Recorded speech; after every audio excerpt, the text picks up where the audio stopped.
Mzee Raila Odinga tunakuheshimu.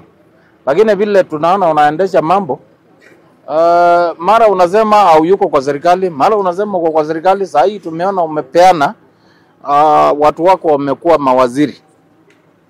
Tunajua watu wako wamechukua vyeo kama wenye kiti katika bunge na seneti yetu ya kitaifa.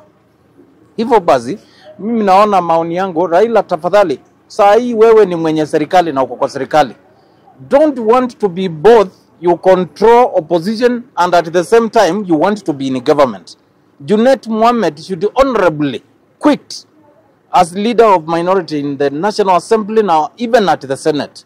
Nyinyi ingieni kwa serikali, endeleeni kukula huko kwa serikali. Wachaneni maneno ya mnataka kucontrol what happens in the opposition and at the same time nyinyi mnaendesha mambo yale mambaya kwa serikali.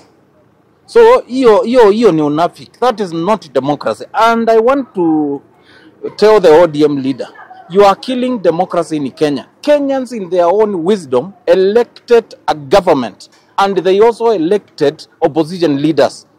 Sasa wewe umetoka kwa opposition umeingia kwa serikali, lakini unataka kukwamilia kwa opposition. That is not fair. That is not fair. Na tukueleze, wacha kutuambia ulikimbia kwa Bwana Ruto ndio usave Kenya kutokana na military coup.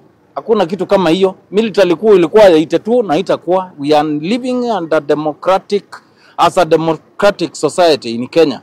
So maneno ya kuweka military our internal politics, we want to mix with the issues touching on the external security of this country is uncalled for. Sema tu ambia wa Kenya ulienda pale, umepata cheki ya mzuri, imenona, now you are doing your own things, which has got nothing to do with this country. Kwa sababu katiba mpya tuko nayo, what remains is implementation, full implementation of that constitution. So hii story ingine, ati ulienda kwa Bwana Ruto kufanya hii, sijui unafanya nini, hiyo ni yako. Na Wakenya wamesema as such. Na wachana na Kalonzo muungano wake na viongozi wale wako na Wakenya, hiyo hatuna shida na hiyo. Na whoever associates himself or herself na Kalonzo, that is not Raila's business. Already yeye ni mtu ya Ruto. Alitetea andani akiwa na Ruto wakiwa wawili. Nimeona anatetea si wao wakiwa wawili. Maybe hii fedha wanabeba kila Jumapili na kila siku. Wanabeba na mangunia kupeleka kwa raia na makanisa. Ndio hiyo anatetea.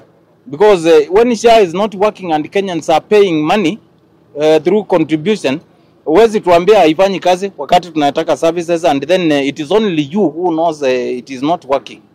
So in this case, siasa ya nchi hii ishaangeuka. Tunajua pande moja ni Raila na Ruto, na pande wa Kenya na viongozi wao wakiongozwa na Kalonzo pande nyingine. Na maneno iko hivyo.